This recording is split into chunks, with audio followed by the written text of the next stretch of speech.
setup, takes LeVert feet. Oh my!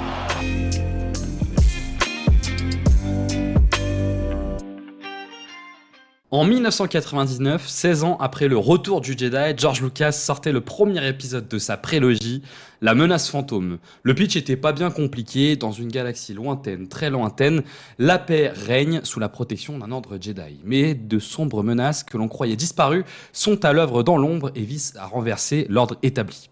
On est bien d'accord, pas grand monde n'a regardé les Boston Celtics depuis un mois, mais ils avancent et posent leurs pions. Jaylen Brown est-il le Dark Maul qu'il pense être? Joe Mazzulla est-il aussi fin tacticien que Palpatine? On en saura peut-être plus suite à cet affrontement face à une équipe qui leur ressemble plus qu'il n'y paraît. Five Out et forte tête, c'est peut-être déjà l'heure de la guerre des clones. Je suis Benjamin, aka le débris sportif pour vous servir, et vous l'aurez compris, place à la preview de la finale NBA entre les Nuggets et les Knicks. À la finale de conférence entre les Celtics et les Pacers, et décidément. Et pour m'accompagner, deux fans en deuil, Ben et Jérém. Ben, comment tu te sens avec ces derniers échecs-là? Je suis hyper content de voir les Knicks en finale de conf. Ça fait plus de 20 ans, franchement. Je suis très, très, très heureux. Je suis à deux doigts d'ouvrir la fenêtre et de sauter par la fenêtre, mais bon, ça va. On avance petit à petit. On se remet C'est- la tête à l'endroit. Et on est donc avec Jérém. Jérém, je crois que t'en as même pas dormi hier soir suite à cette défaite. T'es content d'en être trop de merde là? J'ai dû tout faire pour dire, on a fait plein de potes pour dire que Nikola Jokic il est trop fort, c'est ma revanche là. Ça arrange des Ouais, sites. bah je t'avais dit, je le sentais pas. Je C'est sentais vrai. pas ce putain de match. Le désespoir est encore présent dans la voix de Ah, Jérém. bah attends, franchement, troisième quart-temps, tu es à plus 19, tu te dis, a priori ça va le faire. Et là, 3 minutes plus tard, t'es à plus 5. Et là, tu comprends que ça va pas le faire. Franchement, c'était rude. C'était rude. Rudy Gobert c'est te sûr. met un step back. Moi, de mon côté, on Ouais. était à moins 20 au milieu de premier quart. Moi, c'était bon, hein. J'ai passé une soirée plutôt tranquille, hein. On Ouais, a- j'avoue que le match, il y avait pas un moment d'espoir. Et ça au moins, c'est beau, tu vois. Pas de déception à la fin. Enfin, Bon, Bon, place, malheureusement, ces deux séries sont terminées. On aurait pu faire un podcast dessus.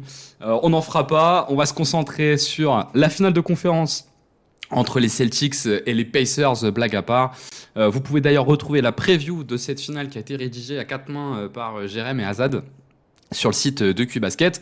Et comme d'habitude, on va reprendre notre formule habituelle pour ces previews. Dans un premier temps, on va vous faire un récap du tour précédent. C'est Ben notamment qui va s'en charger. Et puis après, on ira dans le détail de la match-up. Vous l'aurez compris, on n'a pas des masses regardé Boston. Azad n'est pas disponible. C'est le seul mec en Europe qui a regardé la série entre Boston et les Cavs. Enfin, il reste aussi les supporters des Cavs, mais ils sont tous déprimés. Elle se demande si JP Bickerstaff va rester ou pas. Donc, on va vite passer en fait à la match-up. Mais je vous propose qu'on démarre, les gars, et je laisse la parole à Ben. Ben, on commence par Boston? ouais. Alors, comme tu l'as bien précisé, peu de monde a regardé Boston, surtout que souvent les mêmes soirs, il y avait des matchs exceptionnels dans les trois autres séries. Donc le choix a été vite fait. Ce qui est important à souligner, c'est que j'ai l'impression que, comme tu l'as précisé dans l'intro, tu es sur un rythme de croisière qui s'est installé au sein de l'effectif de Boston. Il y a quand même la blessure de Porzingis toute la série qui était un élément à souligner. Et on a pu voir comment ils sont adaptés avec beaucoup plus de minutes de Al Horford.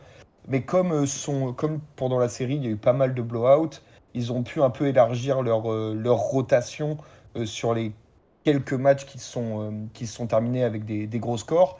Donc on ne sait pas trop à quoi ressemble cette équipe de Boston dans le dur-dur.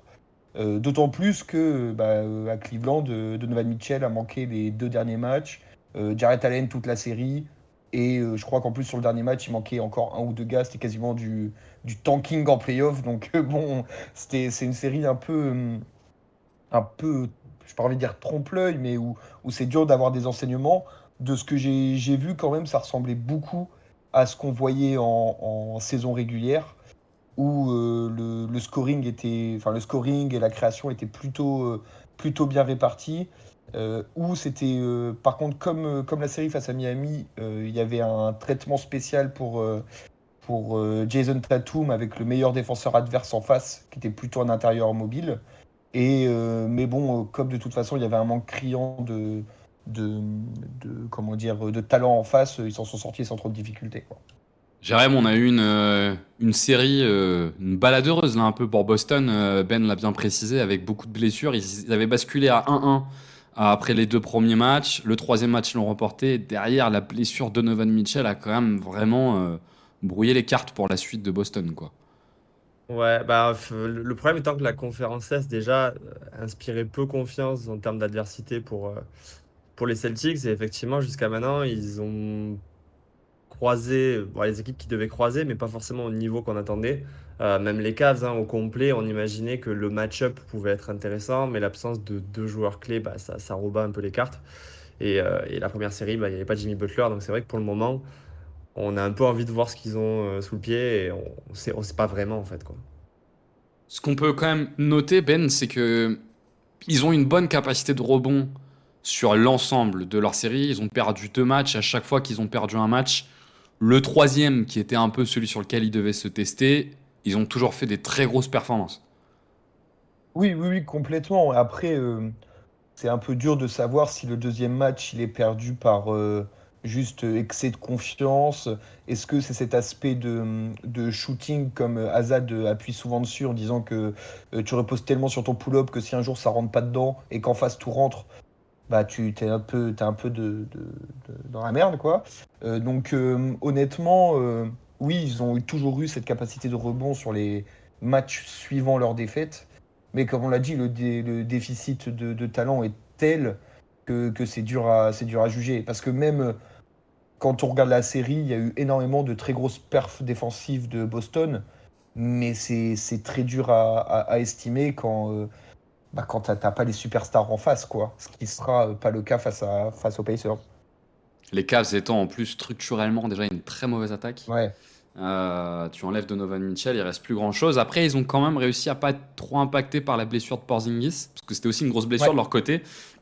Ce qui rappelle aussi à quel point ce roster est talentueux quand même, hein. Parce que quand tu perds un gars comme Porzingis, qui est un peu pierre angulaire à minima de ta défense, mais aussi de ton attaque, hein, qui te permet de fire out tranquille, ça veut quand même dire que ton niveau de talent est quand même très très haut.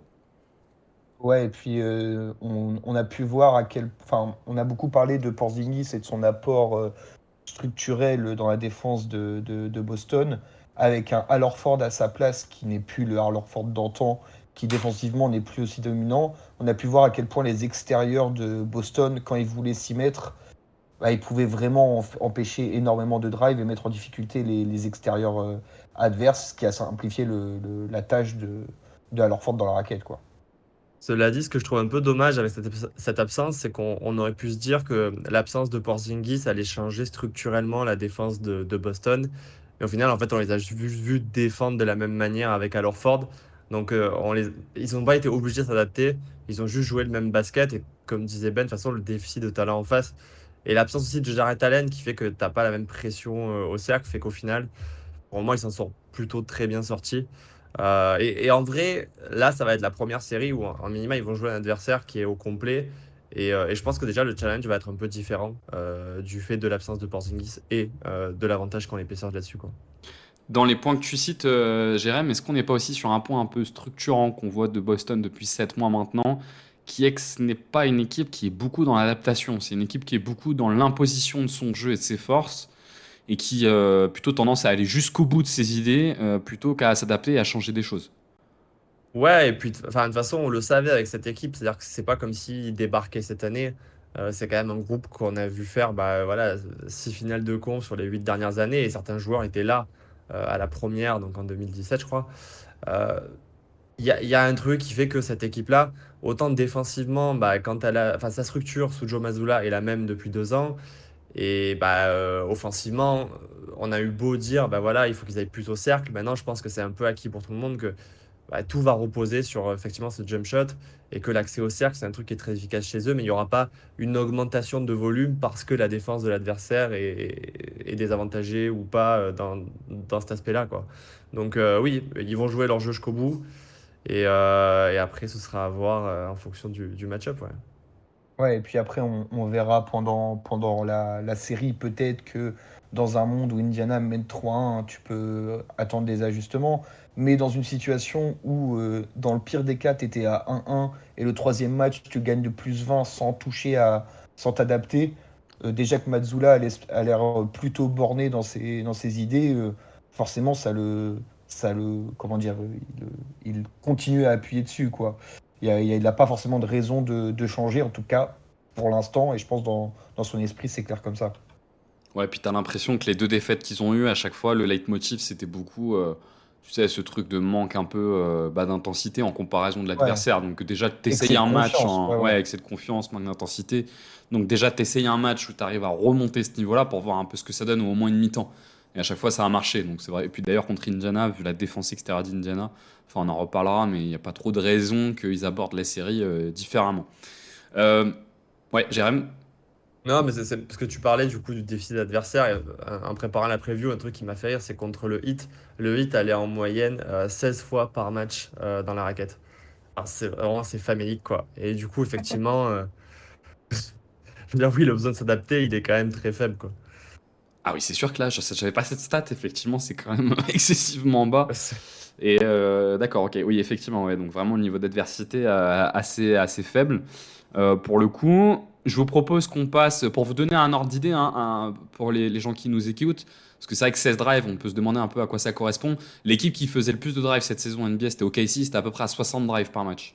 Ça vous donne un peu un ordre de l'écart, sachant qu'on estime que le drive, c'est l'action qui permet de faire tomber le plus de dominos et de créer des écarts et derrière d'en profiter, quoi. Et d'ailleurs, Euh, leur adversaire, là, de la prochaine série, je crois, était deuxième sur la saison Ouais, avec 56. Donc, ouais, ouais, tout à un ça fait. gros change la donne. changement. Un gros Ouais. changement. Ça devrait être effectivement un gros changement. On passe à la deuxième série sur laquelle il y a peut-être plus de choses à dire.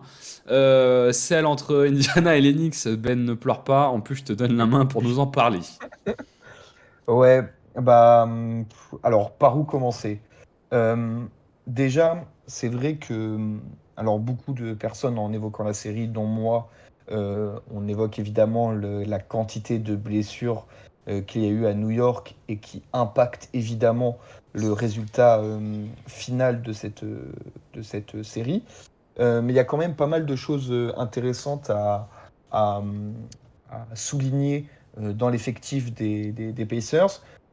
Déjà, on l'avait évoqué pendant la preview, New York avait quand même pas mal tendance à réussir à gérer le tempo, à faire jouer comme ils voulaient leurs adversaires, pardon. Et ça n'a pas du tout fonctionné contre Indiana.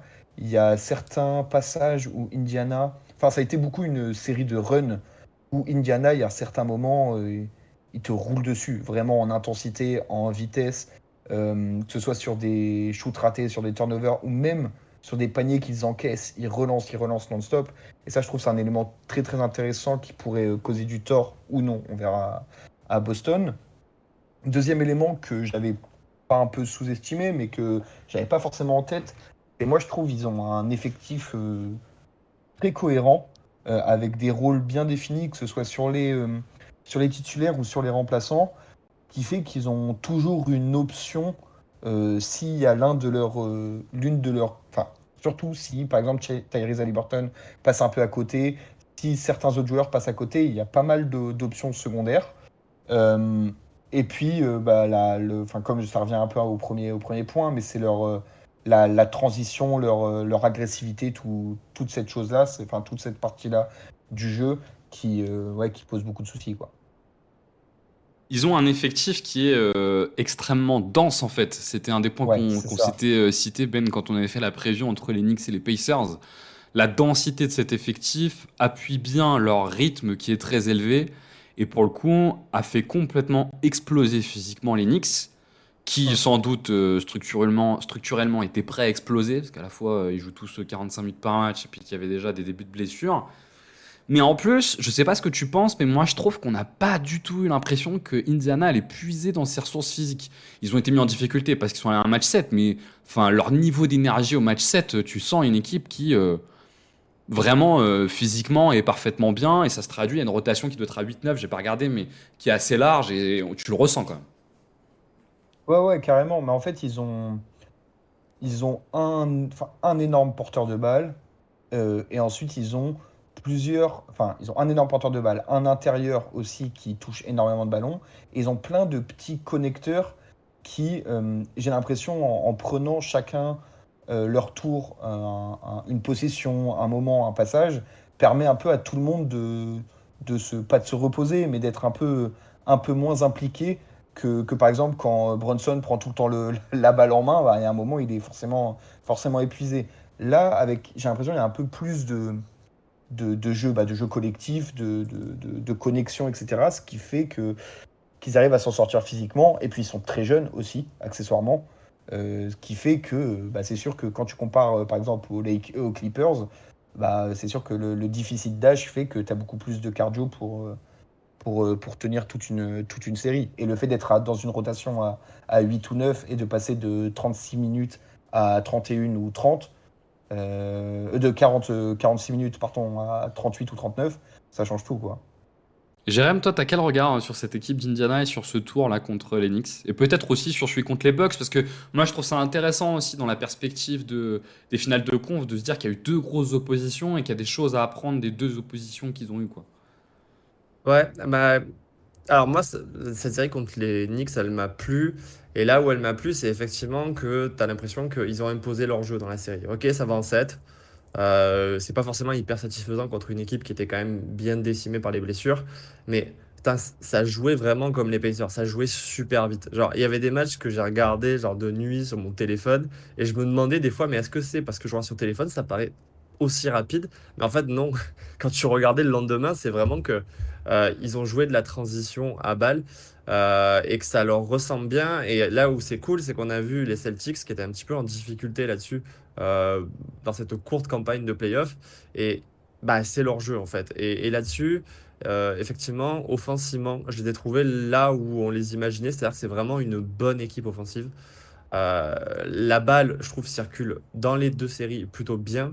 Et comme disait Ben, en fait, effectivement, il y a de l'action on-ball, mais il y a aussi de la création off-ball. Il y a la volonté, en fait, de faire durer les actions. Donc, on dirait que c'est des chaînes qui s'imbriquent les unes dans les autres. Et cette attaque des Pacers, pour ça, elle est très chiante parce que tu peux pas juste être focalisé sur un joueur qui représente l'attaque. C'est-à-dire que ton attaque, elle vit, en fait. Et ça ressemble un peu aux équipes de Rick Carlisle. Je trouvais que les Mavs avaient un peu cette terre-là à une époque. Et là-dessus, j'ai trouvé autant sur les Bucks que les Knicks, qu'ils étaient vraiment convaincants offensivement. Voilà à peu près où je me positionne. Ouais, je suis assez d'accord avec ce que tu décris. Ben, on en avait parlé dans la preview entre les Knicks et les Pacers. Les Pacers, ils ont fait un shift un peu au milieu de la saison. Ils étaient très dépendants d'Haliburton jusqu'à février. Ils ont choisi de trade notamment Budil pour intégrer Nembhard. Et dans le sillage de cette intégration, on se faisait la réflexion qu'on trouvait que les responsabilités de Haliburton étaient descendues et qu'on était sur une répartition qui était beaucoup plus homogène. En plus, Siakam est arrivé et Siakam il touche quand même énormément de ballons. Autour d'Haliburton, il y a deux joueurs qui ont brillé dans cette série. Je sais pas ce que tu en penses, c'est TJ McConnell, qui a été très très bon comme depuis le début de saison. Et moi, je trouve que c'est la série de la révélation de Nembhard, qui a été très bon également. Ouais, bah même dans un autre registre beaucoup plus défensif, mais Naismith a quand même enfin, après Brunson n'était pas dans sa forme optimale physique, mais c'est la personne qui l'a plus dérangé depuis ce début de playoff, j'ai quand même l'impression. Donc non, le supporting cast des Pacers a très bien compensé les quelques chutes qu'a eu Haliburton. Parce que c'est vrai que Siakam a été plutôt excellent une bonne partie de la série, notamment simplifiée on va pas se le cacher, par la blessure d'Anunoby à la fin du deuxième match. Mais Haliburton a eu des hauts et des bas qui ont été très bien compensés, comme tu l'as dit, notamment par TJ McConnell qui a repris en charge la création. Et Rick Carlisle n'a pas hésité à faire jouer les deux ensemble de temps en temps sur des séquences, n'a pas hésité à laisser un peu plus longtemps Haliburton sur le banc quand il sentait que le besoin s'en faisait ressentir. Donc non, c'est vrai qu'il y a un panel de joueurs qui peuvent créer un minimum très intéressant à Indiana. Et un système qui, comme le décrit Jérém, génère aussi de l'attaque. Là Bien où en sûr, ouais. début de saison, on voyait beaucoup de pick and roll autour d'Haliburton. Là, on a plus de mouvements sans ballon, notamment qui gravitent autour de Siakam qui a été, moi j'ai trouvé vraiment excellent durant la série. Déjà contre Anunoby, il était très bon, mais alors une fois qu'il en était libéré, ça a été vraiment un régal. Peut-être que dernier joueur dont on peut peut-être parler, Jérém, c'est Miles Turner, qui sort d'une très belle saison dans un rôle qui, je trouve, est le rôle qu'il a le mieux compris dans sa carrière. Beaucoup de pick and pop, de la présence au cercle aussi, moins responsabilisé peut-être en défense que ce qu'on a pu voir par le passé, mais très bon Miles Turner. Ouais, en fait, moi, défensivement, j'arrive pas à m'empêcher d'être déçu par Miles Turner. J'ai l'impression que il y a 2 3 ans, il était quand même vraiment plus fort dans tout ce qui était rim protection, etc. Mais par contre, offensivement, je m'attendais pas à ce qu'il soit aussi régulier dans une campagne de playoff. Tu vois, qu'il puisse avoir des pointes au scoring parce que c'est un shooter, etc. Oui, pourquoi pas. Mais la responsabilisation qu'il a sur pick and pop et le volume qu'il assume, c'est pas loin d'être un des joueurs les plus réguliers des Pacers sur ces playoffs. Et ouais, franchement, assez inattendu. Et du coup, ça donne un duo avec Siakam qui est plutôt sympa. Siakam que pourtant, moi, je trouve assez laborieux, tu vois. Je sais que toi, tu as beaucoup aimé ces playoffs. Moi, je trouvais que contre les Bucks, c'était presque un non-facteur offensivement. En tout cas, sur les matchs que j'ai vus, je me trouvais qu'il pesait pas assez et que c'était vraiment d'autres joueurs qui prenaient les responsabilités, notamment Miles Turner. Mais du coup, bah, la paire d'intérieur est vraiment intéressante et le duo qui forme réduit un peu la capacité des Pacers de faire du vrai five-out. Mais en même temps, il y a d'autres gains, et notamment bah, sur les fins de match contre les Knicks où tu as envie d'avoir des paniers, tu sais que tu peux aussi user de Siakam, vas-y, de le servir au poste, de le servir dans les duels en 1 contre 1 et le laisser créer. Et là-dessus, c'est peut-être plus laborieux que c'était avant, mais l'attaque est du coup beaucoup plus équilibrée aussi, quoi. Ouais, on a un joueur qui peut te représenter un peu de volume d'isolation, ce qu'ils n'ont pas structurellement dans leur jeu. Et c'est compliqué d'alimenter une attaque pendant tout un match sur de la contre-attaque et du pick and roll et du système. Tu es obligé d'intégrer un petit peu d'isolation.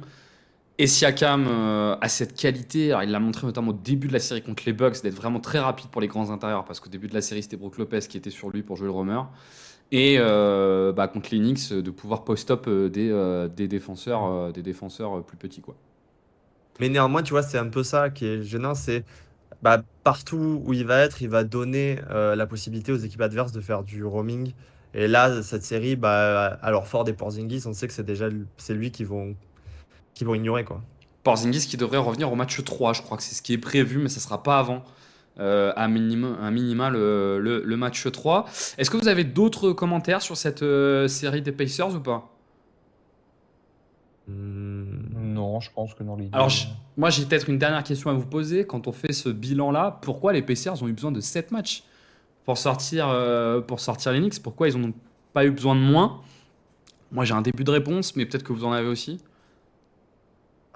Déjà, est-ce que c'est pas la pire défense des équipes qui ont passé des tours de playoffs cette année?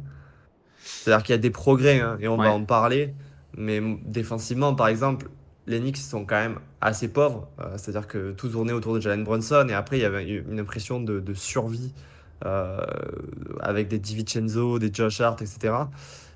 Et mine de rien, mais en fait, ça suffit face à ces Pacers pour mettre 115, 120 points dans un match, quoi.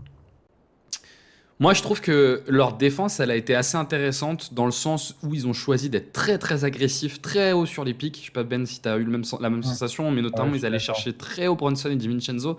Et je pense que c'est cette défense aussi qui alimente l'intensité générale du match et la vitesse générale du match.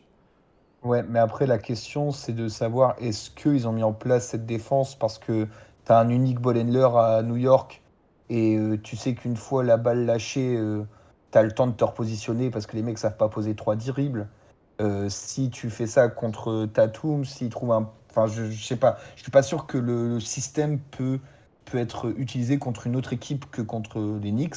Maintenant, maintenant l'avoir déjà mis en place une fois, c'est déjà suffisant pour instaurer de un le doute dans la tête de Boston et signifier que tu sais le faire, quoi. Mais oui, je suis d'accord avec toi. Il y a eu un vrai switch à un moment dans la série, je pense, après le game 2 de souvenir où il y a eu beaucoup plus d'agressivité et de prendre des risques, tenter des choses, des grosses pressions défensives, quitte à passer à côté et de prendre un panier facile, mais tu joues un peu plus à qui tout double avec ta défense, quoi. Bah, comme disait Ben, ils sont jeunes et ils paraissent pas fatigués malgré les enfin, le Game 7 et un Game 6 avant. Et et c'est un truc qu'on a vu chez d'autres équipes, et notamment Minnesota, hein, c'est l'équipe dont on a le plus parlé. On les a vu faire des pressions défensives tout terrain dès la remise en jeu. Dans la série contre les Knicks, on voyait des fois deux joueurs qui étaient dans le camp adverse pour essayer d'empêcher de remonter la balle. Et pour moi, les progrès défensifs, ils viennent aussi de là, dans les playoffs. C'est-à-dire que pour moi, c'est toujours pas une bonne défense. Mais par exemple, ils arrivent à bouffer 8-10 secondes de chrono offensif. Et du coup, l'équipe adverse, elle commence à mettre son attaque en place, genre à 15 ou 14 secondes. Donc c'est quand même beaucoup plus compliqué que quand les mecs arrivent dans le camp avec 20 secondes de jeu. Mais après, le truc, c'est que malgré tout, face à une défense, enfin une attaque des Knicks, il y a quand même une menace bien identifiée et le reste qui sont plutôt des role-players. Je trouve qu'il y a eu quand même énormément de tirs ouverts. Et je trouve que la defensive ball derrière, elle est pas au niveau d'une défense qui est aussi agressive. Et c'est pour ça que par exemple Minnesota est incroyable parce que ils arrivent à faire les deux, c'est-à-dire qu'ils sont très agressifs et en même temps ils ne laissent pas d'espace. Eux ils sont très agressifs, mais par contre, bah, ouais, t'as quand même énormément de joueurs qui peuvent dégainer de loin sans se ressentir trop inquiétés, quoi. On fait, Ouais. et on fait la bise Non, à je Jamal voulais- Murray qui a pas passé le milieu de terrain depuis la fin du deuxième quart-temps du match 7, malheureusement. Non, je voulais juste dire que malgré tout, on l'a pas souligné non plus, mais il y a eu quand même des grosses blessures à Milwaukee. Donc c'est vrai que défensivement, enfin, quand dans la première série, t'as ni Yanis et ni Lillard sur une bonne partie de la série, et la seconde série, tu te retrouves avec Brunson qui est sur une jambe, et les deux autres joueurs, ils sont tous sur une jambe ou plus là. C'est vrai que tu peux un peu te questionner sur le niveau de cette défense, même si bien sûr elle a progressé par rapport à la saison régulière, surtout quand en face tu arrives face à une armada comme celle de Boston, quoi. Surtout que Yanis devait tester leur défense de la raquette, qui est leur point faible Ouais. sur la saison, et Yanis ne l'a pas testé vu qu'il n'a pas été présent. Que les Knicks n'avaient pas de quoi la tester, mais logiquement Boston ne devrait pas non plus avoir trop de quoi la tester.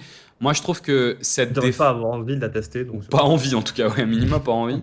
Moi je trouve que cette défense des Pacers, elle a des points intéressants sur la défense individuelle. Il y a des bonnes qualités individuelles de défense. Je trouve que Naismith, tu l'as dit, Ben, est un bon défenseur. McConnell, moi j'aime bien sa défense. Je trouve même qu'Haliburton n'est pas si mauvais tant qu'il n'est pas ciblé. C'est-à-dire qu'il est plutôt bon loin du ballon pour mettre de la pression. Mais il y a un vrai problème de connexion dans cette équipe en défense qui fait qu'effectivement, quand tu as le premier domino qui tombe ou le deuxième, bah, ils sont vite paumés en fait. Et je trouve qu'ils payent beaucoup ça. C'est pas tant la qualité individuelle, c'est vraiment l'ensemble de la défense collective, qui est peut-être aussi un peu dû au fait qu'il y a pas mal de nouveaux joueurs. Mais bon, Rick Carlisle n'a jamais été un grand coach de défense, hein. Ouais, tu vois, je trouve qu'il y a des équipes jeunes qui ont des instincts défensifs, tu vois. Genre, par exemple, le Thunder, c'est une équipe jeune, mais avec des joueurs qui ont un instinct défensif. Alors que les Pacers, c'est une équipe qui pourrait peut-être dans le temps se construire une défense, mais n'empêche qu'il y a beaucoup de joueurs dont c'est pas la qualité première. Et du coup, là-dessus, par exemple, la jeunesse, pour moi, il y a beaucoup de joueurs qui sont pas finis, et notamment défensivement. Tu vois, je pense que peut-être que les mêmes joueurs, dans 2 3 ans, en vrai, ils pourraient faire une défense correcte. Mais à ce stade, ouais, il y a pas mal de fautes d'inattention. Et je trouve, effectivement, comme tu le dis, sur la défense on ball, ça va, mais la défense off ball, en vrai, c'est friable, quoi. On est bien d'accord. D'autres choses à dire sur ces Pacers ou est-ce qu'on passe au match-up? On y va sur les On match-up? peut passer C'est un au match. match-up, hein. Allez, on passe au match-up. On va faire comme d'habitude un ping-pong entre Ben et Jérém. J'essaierai de pas trop intervenir. Je rajouterai peut-être des éléments si jamais j'en ai. Mais je vous laisse vous lancer dans votre chère partie de tennis de table. Et qui veut se lancer en premier? Ah bah écoute, allons-y. Alors, pour moi, une des premières clés, c'est comment les Pacers vont s'en sortir en défense. Euh, L'attaque des Celtics, en vrai, c'est quelque chose plutôt d'assez simple, quoi. C'est-à-dire que tout le monde est un petit peu capable de créer. On essaye de cibler le joueur faible ou un des meilleurs attaquants adverses. Et on essaye de le mettre quand même à répétition dans la sauce, quoi. Et je pense qu'on va voir énormément déjà des Celtics qui vont essayer de cibler Haliburton. Pendant la saison régulière, ils l'ont pas énormément fait contre les Pacers, mais à chaque fois qu'ils l'ont fait, ça fonctionnait. Et on sait que dans les playoffs, notamment si les matchs sont serrés, on va commencer à appuyer sur la faiblesse adverse. Et le problème, c'est qu'une des faiblesses adverses, donc Haliburton, c'est aussi le principal moteur offensif de l'équipe. On parle d'un joueur qui va toucher entre 80 et 90 ballons par match. Donc, tu vas vouloir le mettre en difficulté. Et le truc, c'est que, on l'a dit, il va être ciblé à répétition, donc il va y avoir une fatigue qui va s'installer. Et en plus de ça, les espaces que ça va créer, on sait que Boston est très très bon pour les exploiter parce que c'est des très bons shooters. Et aussi que la défense off-ball des Pacers n'est pas exceptionnelle. Donc quand ils vont se jeter sur les aides, s'ils en font, ça va être compliqué. On a vu Haliburton faire beaucoup de edge, donc en fait beaucoup de sorties agressives sur les joueurs adverses, et donc généralement ça demande à d'autres joueurs de s'impliquer dans la défense, et donc ça crée des trous. Et c'est là que le manque de communication de la défense des Pacers, je ne sais pas trop comment elle va réagir. Ben, t'en penses quoi de ce point? Ouais, je pense que c'est le point le plus important de de la série. C'est vrai que je suis assez, pareil, assez inquiet par comment dire, ce système défensif des Pacers. Surtout qu'il y aura, je pense, sur cette série, une augmentation de l'utilisation au scoring de Tatum. Parce que c'est vrai qu'il est pour l'instant resté assez tranquille, on va dire, sur les deux premières séries où il y a eu quelques, entre guillemets, critiques ou analyses qui voyaient, enfin, on voyait qu'il était vraiment trottinant, quoi. Il a pas vraiment commencé ses playoffs. Et je pense que ça va arriver ce moment-là, donc il va falloir prendre des décisions. Est-ce que tu as un défenseur suffisamment fort pour le tenir en 1v1? Est-ce que tu te permets de doubler? Est-ce que, comme l'a dit Jérém, si tu doubles, ça veut dire qu'il faut faire, ça crée des décalages? Est-ce que tu es suffisamment prêt pour gérer off-ball toutes ces aides, tous ces décalages? Et c'est vrai que même s'il n'y a pas beaucoup de drive du côté de Boston, ils ont des joueurs qui peuvent suffisamment créer leur shoot pour créer un désordre assez phénoménal dans la défense peu organisée d'Indiana. D'autant plus que je pense que l'agressivité dont ils ont fait preuve face à New York ne tiendrait pas, je pense, face à Boston, quoi. Peut-être qu'il y Ah, a je- Ouais, Jérém, vas-y, Ouais, vas-y. vas-y. Peut-être qu'il y a juste un point qui est peut-être à faire rentrer en ligne de compte, c'est que c'est structurel dans le jeu des Knicks d'exploiter la pression sur Jalen Brunson. C'est-à-dire que toute la saison, les Knicks ont construit leur attaque sur cette pression qui est mise sur Jalen Brunson. Alors oui, elle était plutôt autour du mi-distance durant la saison régulière, et là, elle était vraiment très très haute sur le terrain. Mais n'en reste que, on en a parlé plusieurs fois dans le podcast, mais faire de petits écarts, cumuler des grands écarts, c'est la marque de fabrique des Knicks.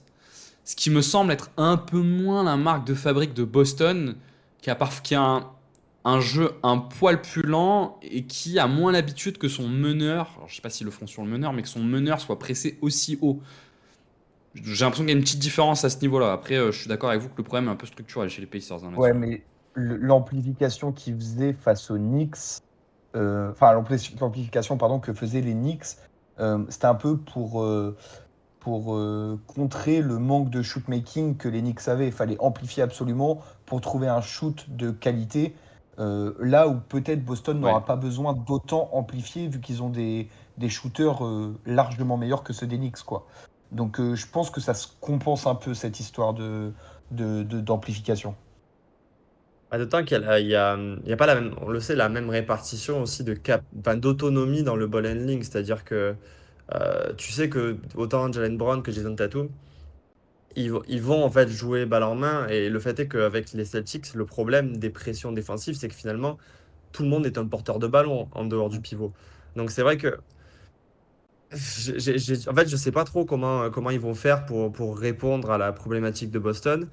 D'autant que leur autre réponse, finalement, c'est quand même de jouer souvent du drop, qui se sont fait pas mal exposer là-dessus et qui sont face à une équipe qui adore pull-up. Donc c'est vrai que j'ai l'impression que leur schéma défensif, globalement, ils sont pas vraiment adaptés à cette équipe de Boston, quoi. D'autant que pour défendre les isolations de Jason Tatum et de Jalen Brown, ils ont pas grand-chose quoi. Naismith, on l'a vu Non. plutôt être bon sur de la défense de meneur de jeu. C'est un autre type de défi que d'affronter Jason Tatum qui est plus grand, plus long et qui est beaucoup plus habitué au shoot contesté, enfin au shoot contesté par la hauteur. Et puis même si tu mets voilà Naismith sur Jason Tatum, il reste qui sur Jalen Brown. Enfin, ça peut vite être insoluble quoi. Ouais, et d'autant que effectivement, tu parlais de la discrétion de Jason Tatum sur les playoffs, mais elle était aussi due au fait que bah, dans les équipes d'en face, tu avais quand même des spécialistes défensifs qui étaient très bons sur des ailiers. Et là, c'est vrai que c'est la première équipe, les Pacers, qui n'ont pas vraiment un spécialiste à opposer à Jason Tatum. Et effectivement, ça risque d'être la série où il va lancer un peu sa campagne de playoff et monter, je pense, en régime, en efficacité, quoi. Donc ouais, en fait, je pense qu'un des gros métronomes de la série, ça va être à quel point leur défense arrive à se mettre au niveau de celle de Boston. Et on sait que ce ne sera pas le cas, mais du coup, euh, à quelle distance ils vont être de celle de Boston? Parce qu'offensivement, on l'a pas dit, mais c'est le premier et le deuxième offensive rating de la saison régulière. Donc en soi, c'est deux grosses attaques. Par contre, la différence, c'est que Boston est top 2 défense, quoi. Avec une équipe Boston qui est beaucoup plus dans la régularité sur la construction de son avantage dans un match, là où les Pacers sont plus dans la capacité à aller créer des momentum, qui pour le coup est très forte chez eux, se traduit par le fait qu'ils ont gagné aussi leurs 6 matchs à domicile hein, pendant les playoffs. Je crois qu'ils n'ont plus perdu. J'avais la stat, je l'ai plus, je crois, c'est depuis le 1er mars à domicile de mémoire, c'est quelque chose comme ça. Ça fait vraiment un long moment qu'ils ont plus perdu à domicile. Et justement, ils s'appuient à Ah, comme domicile Boston, encore. là? Comment? Boston? Non, non, les Pacers. Les Ah, Pacers. pardon, ok, excuse-moi. Je- Et il s'appuie sur cette capacité, je sais plus si c'est le 31 mars ou le 1er mars, c'est un des deux.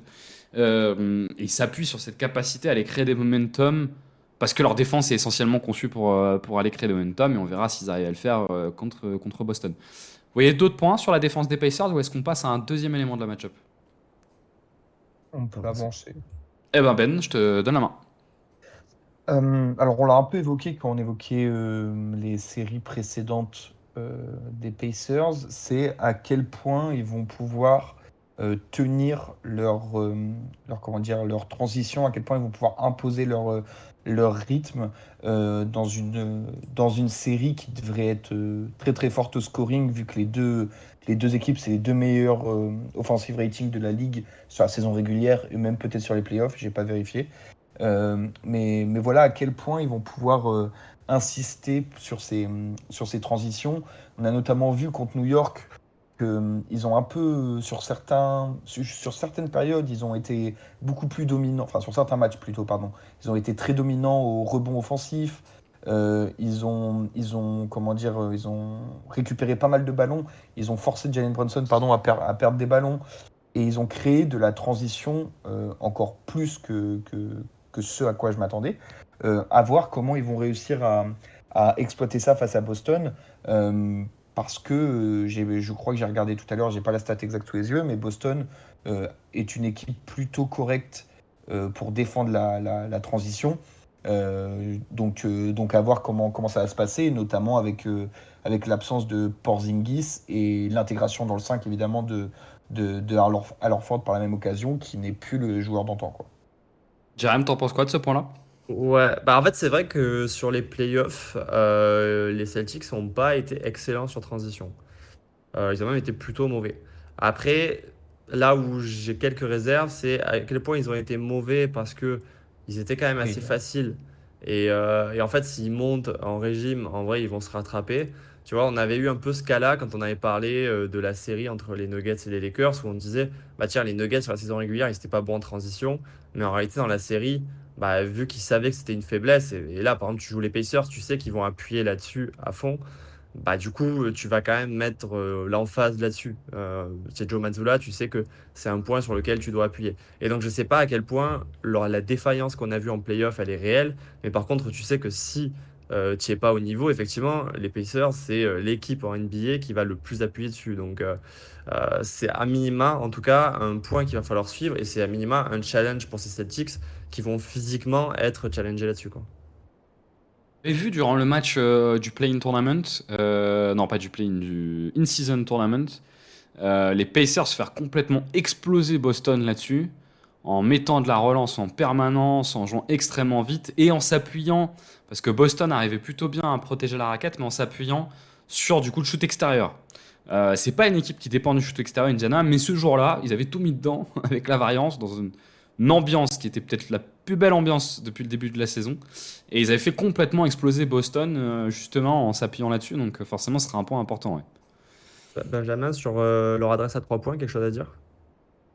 Envie de mourir, tout simplement. Ouais, non, non, bah oui. En fait, le truc, c'est que en fait, ça rentre un peu avec cet état d'esprit de transition, d'aller vite, d'imposer son rythme. ça te donne de la surconfiance sur des certaines séquences. Et quand ça commence à rentrer dedans, en plus, bon, je vais pas rentrer dans le débat où ils ouvrent un peu tous leur bouche et tout, ils sont un peu galvanisés par cette sensation d'impunité. Ils sont en état de grâce. Et le truc, c'est que le fait Excuse-nous de mettre de la... Christophe, CPE de 3ème B, qui est pas content des gosses qui sont contents de Putain, mettre des genre. paniers. Non, c'est bon, on va pas rentrer dans ce débat, sinon on va devoir se faire ban de Spotify. Mais non, mais tout ça pour dire que ils ont des séquences parfois de plusieurs minutes, quasiment de un quart temps complet, où grâce à l'alternance transition drive, transition shoot extérieur, etc. Et ben ils mettent la tête de l'adversaire sous l'eau pendant de longues minutes, quoi. Et surtout face à New York, comme on l'a bien précisé, tu pouvais te permettre en plus par la suite de remettre une pression haute, donc de provoquer peut-être plus de pertes de balles, de relancer. C'est un cercle infernal, quoi. C'est interminable. Je trouve qu'en plus, là-dedans, ça permet d'aborder peut-être un élément qui est intéressant, mais je trouve que là-dedans, Haliburton est un vrai shifter. Ouais. Ils ont changé leur attaque, les Pacers, on l'a dit, sont beaucoup moins dépendants d'Haliburton, et je trouve qu'ils n'ont pas besoin qu'Haliburton soit en feu pour être très efficace offensivement. Par contre, quand lui, il l'est, là, et on l'a vu sur le match 7, hein, où il a Ouais. enchaîné les pull-ups à 3 points, là, pour le coup, ils sont vraiment durs à défendre. Haliburton, je pense qu'on s'est un peu trompé sur son cas. C'est un joueur qui dépense sans doute trop du pull-up à 3 points sur son scoring, mais quand il met dedans, l'attaque prend une dimension assez dingue, hein, quand même, Ben, hein. Ouais, ouais, ouais. Et puis enfin vous deux, vous l'avez évoqué il y a quelques minutes. Mais en fait, la capacité qu'il a au passing n'a pas évolué par rapport au début de saison. C'est vraiment son scoring qui a un peu régressé. Et donc, forcément, quand il arrive pour shooter et qu'il a la possibilité de pop, par exemple avec Miles Turner qui est comment dire, en très grande forme, bah, tu te retrouves dans des situations où tu as l'impression que peu importe qui shoot, ça va rentrer dedans à n'importe quel moment, quoi. C'est vrai qu'il lui manque pour être vraiment un joueur ultime, cette capacité de drive qu'ont pas mal de candidats MVP, si je puis dire, dans l'idée de superstar.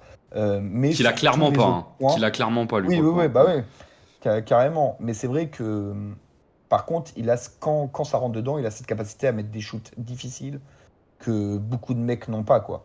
Il y a des step back, il a quasiment la main dans la tête, il est à 6 sur 9 à 3 points, il met le septième, bah t'as envie juste Et puis d'éteindre avec ton une, écran et de le balancer en plein milieu de bagnolet, quoi. et puis avec Putain, je suis à Paris là, je suis dans la rue.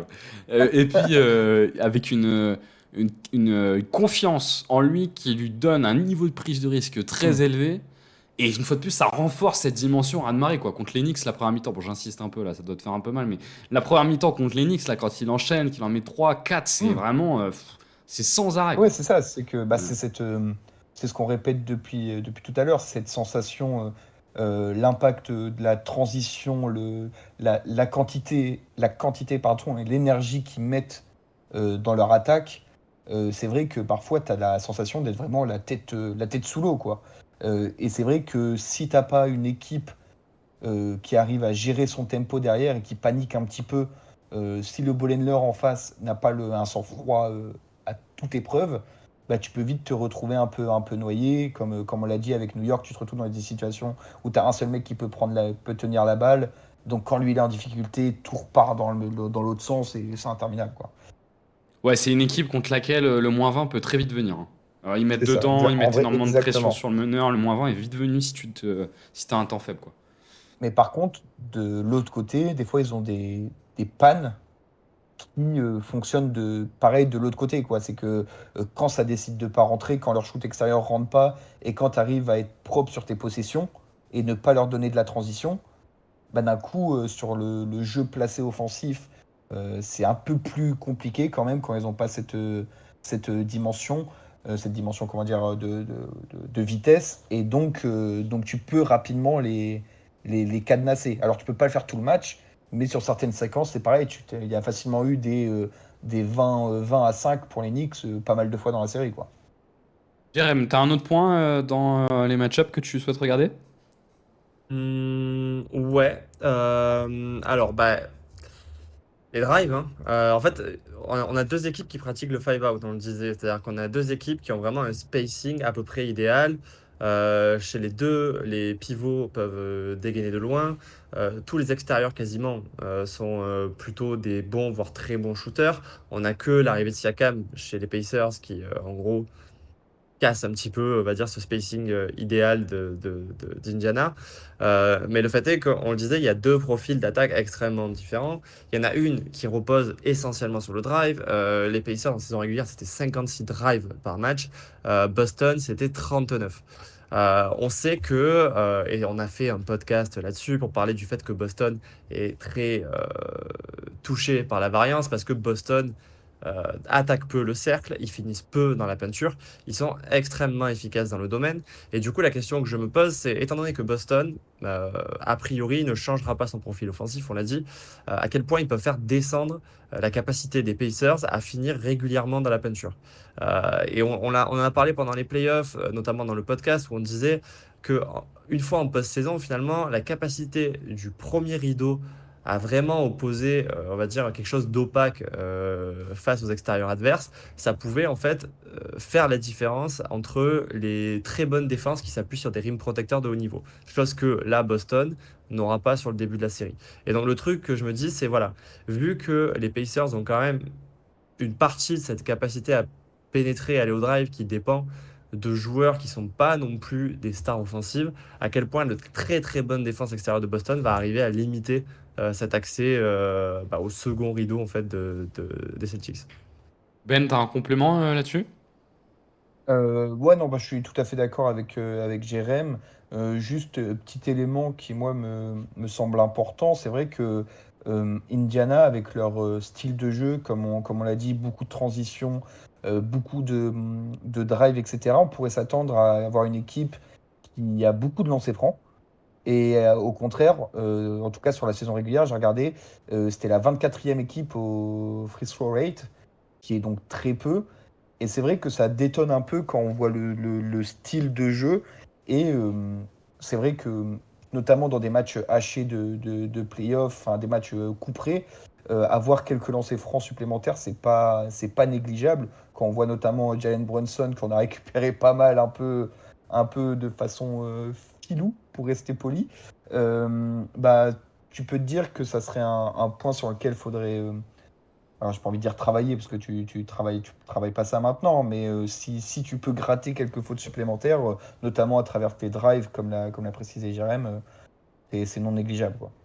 Je, ouais, je pense que ça vient du fait qu'en fait, il y a peu, même s'il y a beaucoup de drive chez les Pacers, il y a peu de drivers Ouais, implacables. C'est-à-dire qu'il y a peu de joueurs qui sont tellement physiques et tellement forts dans la finition au cercle que tu vas faire faute de manière très régulière. Tu vois, il n'y a pas, par exemple, Anthony Edwards, que tu es obligé d'arrêter à un moment donné par ouais, la bien faute sûr. parce que physiquement, tu peux pas le suivre. Et je trouve que Siakam apporte un plus là-dessus, clairement.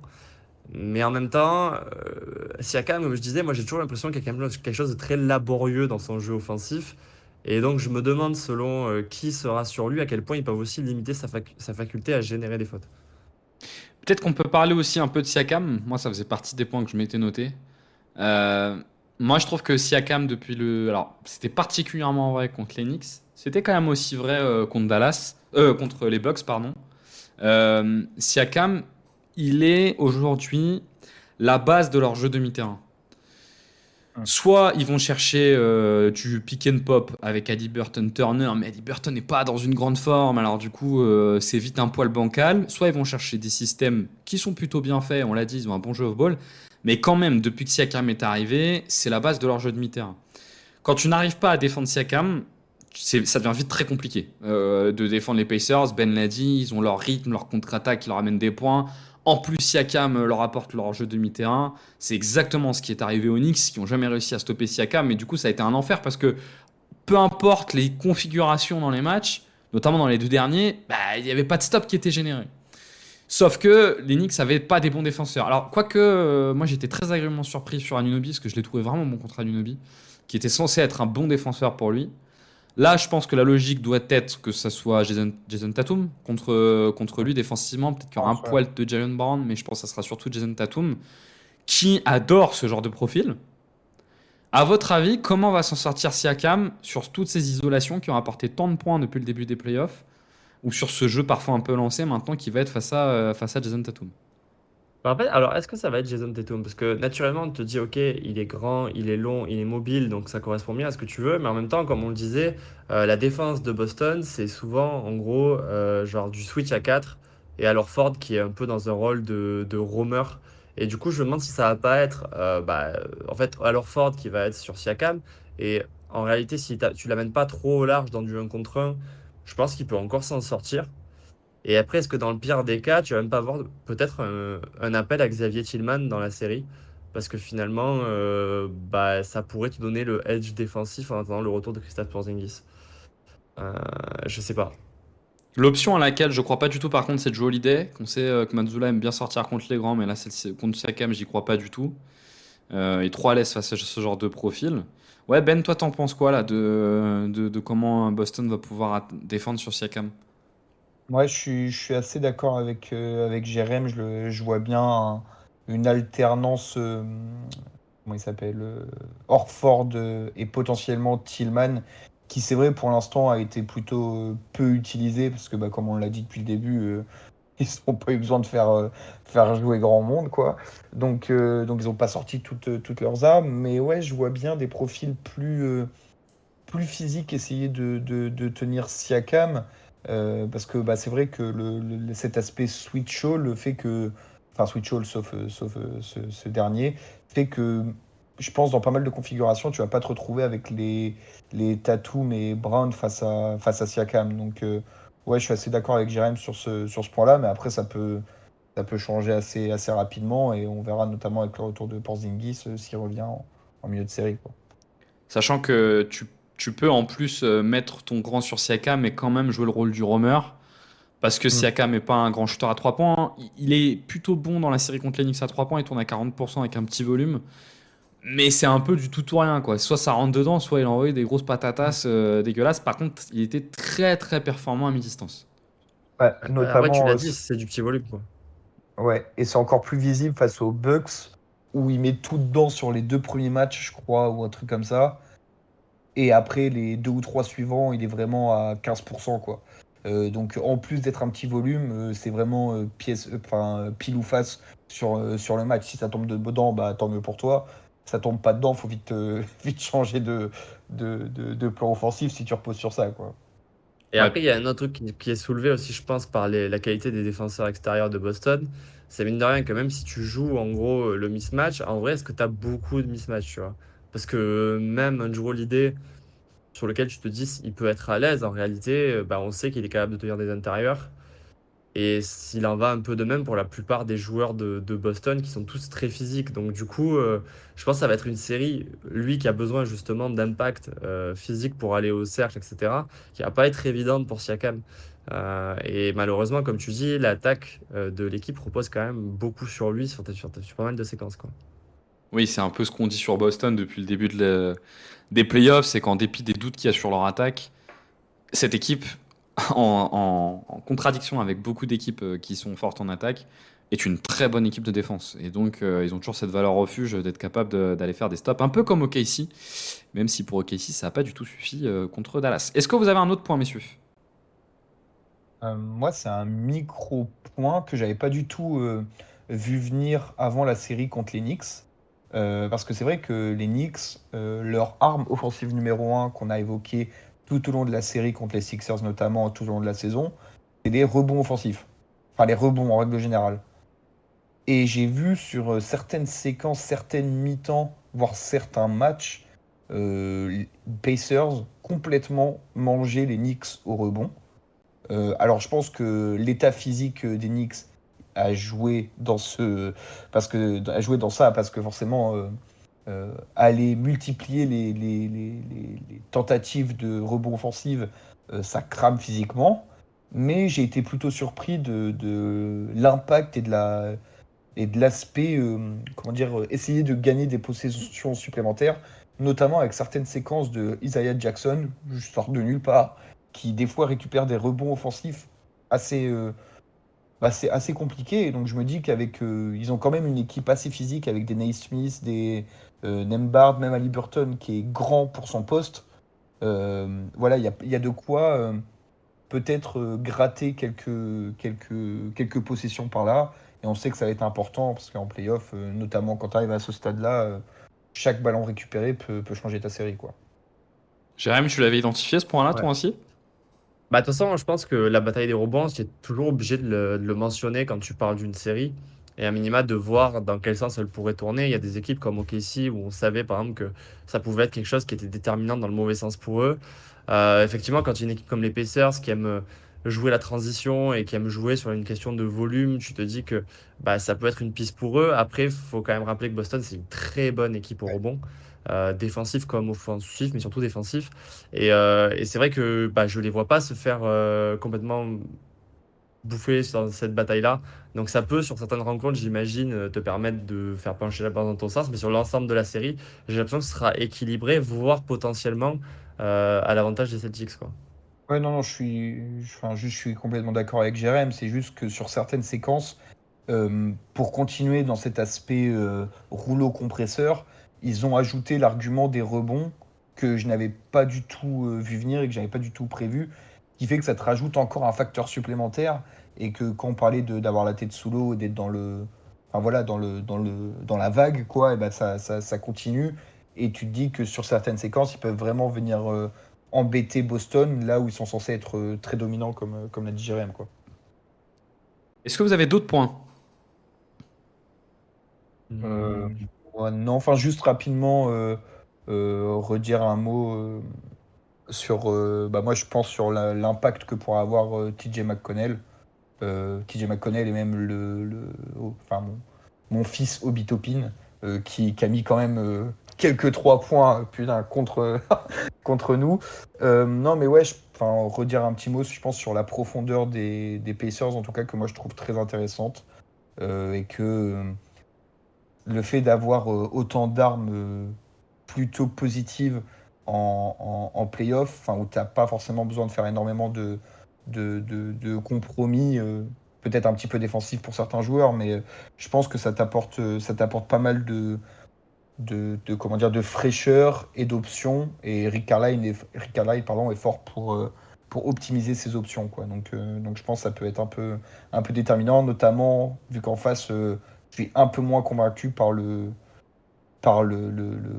roster large, si je peux dire, des Celtics, avec notamment la blessure de Porzingis. Mais ce qui reste sur le banc, je suis pas très très convaincu en face, quoi. Ouais, même si Sam Moser est un bon joueur, que Peyton Pritchard a quand même montré des belles choses, mais effectivement, Ouais, mais c'est- c'est- enfin, on revient toujours au même truc. Les effectifs en face étaient tellement faibles que on sait pas trop ce que ça vaut réellement, je pense. ce qui est sûr, c'est que Indiana, s'il y a peut-être un point où sur le papier ils ont l'avantage, c'est sur la profondeur. Et derrière la Ouais, profondeur, c'est la capacité à être en permanence plus intense que Boston. C'est ça que te donne une profondeur et le fait bien de sûr. jouer à 9, notamment dans cette série-là. Moi, j'ai un dernier point, mais qui est plus une clé de la série, mais je ne sais pas si c'est vraiment un point du match-up, c'est que je pense que beaucoup de choses vont se jouer lors du match 3 et 4. Indiana est une équipe qui est très compliquée à prendre à domicile, hein. Les Knicks ont quand même vraiment souffert contre eux avec 2 blowouts. Les Bucks aussi ont subi, je crois, 2 blowouts de mémoire. Attends, je regarde en même temps. Ouais, c'est ça, 2 blowouts. Ouais, aussi chez eux, c'est une équipe et ils ont gagné 2 matchs serrés. C'est vraiment une équipe compliquée à prendre à domicile. Je serais pas étonné que Boston gagne les 2 premiers matchs à domicile, ou même s'ils en perdent un. Mais est-ce que Boston va être capable d'aller prendre un des matchs 3 et 4? C'est là où beaucoup de choses vont jouer parce que Indiana n'est pas une équipe contre laquelle tu as envie d'être à 2-2. Parce qu'avec leur variance, quand tu es à 2-2, t'es pas à l'abri qu'il y ait 2 matchs sur les 3 qui restent où ça tombe dedans et tu te retrouves dans la merde. N'est-ce pas, Ben, avec le match 7? Malheureusement, c'est tombé dedans, même si tu avais l'avantage du terrain.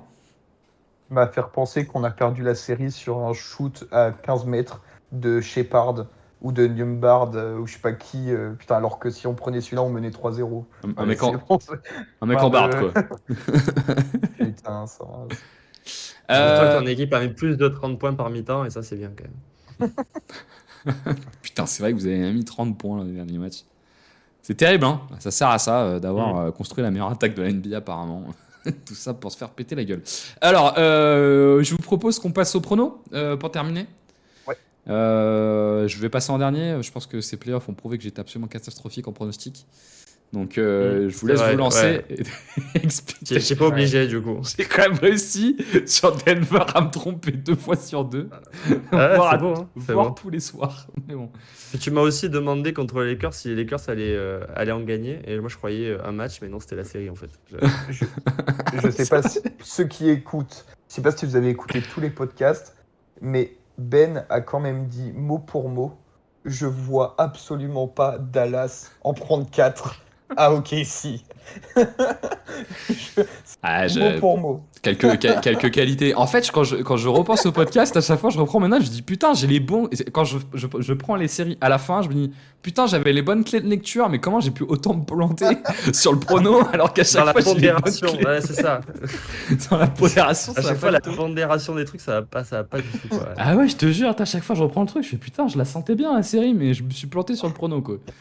Bon, c'est comme ça. Du coup, là, si vous êtes fan des Pacers, faut espérer pour vous que il la Allez, joue safe. je vous lance et puis un Ouais. petit argument sur pourquoi vous voyez ça. Ben, je te laisse démarrer. Alors moi, je mets 4-1 Boston. Parce que je vois vraiment pas comment défensivement ils vont pouvoir tenir l'armada de Boston. Et de l'autre côté du terrain, je pense que la défense extérieure très très solide de Boston va vraiment poser de gros soucis sur les ball handlers des Pacers, et ce qui va les empêcher de créer leur attaque comme ils le font habituellement. Donc moi je pense que Boston devrait s'en sortir. Je pense être plus dur que les séries précédentes, mais assez largement 4-1. Même tarif pour tout le monde. Jérém. Allez, moi, je vais dire 4-2 Pacers. Je pense que les Pacers ont potentiellement une meilleure attaque que les Celtics. Je la trouve plus fiable et globalement mieux construite, mieux répartie. Mais le fait est qu'il y a un monde qui les sépare défensivement et je suis d'accord avec Ben. En fait, j'ai l'impression que les ball handlers déjà secondaires vont avoir du mal. Tu vois, c'est là que je me dis Andrew Nembhard, ça va être une série un peu test et très compliquée pour lui. Et même à Liberton, je pense qu'il va tellement devoir travailler en défense que je suis pas sûr qu'il ait les jambes non plus pour tenir la route toute la série. Je pense aussi que on en parlait, tu vois, genre Siakam, ils vont l'ignorer en défense au large. Et je pense qu'il va avoir des problèmes en vrai pour exister avec son jeu assez physique. Je pense qu'ils vont avoir des soirées un peu compliquées et du coup, je vois bien Boston s'en sortir malgré, à mon avis, des soirées où ça va être sale au shoot, quoi. Donc attends, juste, excuse-moi, tu mets bien Boston. Boston 4-2, ouais. Ouais, parce qu'au tout début de ton argumentaire, tu as dit 4-2 Pacers, donc c'est pour ça. Ah, oula, oh, je me suis emballé, oui, effectivement. Non, non, 4-2 Boston, pardon. Ok. C'est pour être sûr. Et Je pensais à Benjamin, moi. Et pour ma part, je suis toujours je suis toujours sur des gros scores, moi. J'hésite entre 4-0 et 4-1 pour Boston. J'ai hésité aussi, moi. Parce qu'en fait, le vrai problème que j'ai avec Indiana, c'est que pour avoir bien regardé leurs 2 séries, à chaque fois, je les trouvais vraiment meilleurs que l'équipe adverse, mais vraiment meilleurs. Et pour autant, ça a fait 4-2 contre Milwaukee, 4-3 contre les Knicks. Et en fait, à chaque fois, j'en reviens à ce truc qui est, je les trouve assez immatures dans leur jeu. Ce qui fait qu'il y a des gros trous d'air qu'ils ont. Alors, ils ont réussi à tuer le match contre les Knicks au match 7, mais globalement, je sais pas, je trouve que c'est pas bon quand tu es à ce point meilleur que l'équipe adverse de autant galérer. Et je pense que là, ils vont tomber contre une équipe qui est meilleure qu'eux. Il y aura peut-être 4-1 parce que peut-être que Boston aura un match où par la variance ça va pas rentrer dedans, ou à l'inverse un match où Indiana par la variance ils vont tout mettre dedans. Mais je serais pas du tout surpris s'il y a 4-0 pour Boston. J'espère juste qu'Indiana va les fatiguer un minimum pour qu'on n'ait Ouais. pas un remake de l'année dernière où tu as une équipe qui arrive en finale NBA qui est fraîche comme pas possible contre une équipe qui est complètement cramoisie, quoi. C'est vraiment juste le truc que je demande. Parce que ça me Ah, fait c'est ce chier. que je disais, c'est que là, leur parcours de playoff, c'est un peu la version inverse de ce que eux ont connu en 2022, où ils sont arrivés contre des Warriors qui avaient genre pas eu une seule série disputée et qui avaient joué que des équipes blessées. Et Boston qui était arrivé après s'être tapé les Bucks en 7, Miami en 7, avec les Nets au premier tour, malgré un 4-0 qui était quand même très physique. Et genre, pour moi, en 2022, la finale, c'était aussi joué genre au parcours très difficile qu'avait eu Boston. Et là, j'ai l'impression que 2 ans après, la NBA leur rend un petit peu leur, euh, leur potentiel titre 2022, quoi. C'est tout l'intérêt de la régularité saison après saison, c'est que tu as une année où ça va tomber du bon côté et tu vas être dans de meilleures dispositions. Petit disclaimer pour Unai Emery qui disait ça à propos du PSG, mais qui s'était planté, hein, parce que le PSG n'a toujours pas gagné avec des champions cette année. Je vous propose qu'on conclue là-dessus, messieurs. Et puis, comme d'habitude, hein, restez connectés. On trouvera rapidement de quoi parler. À plus!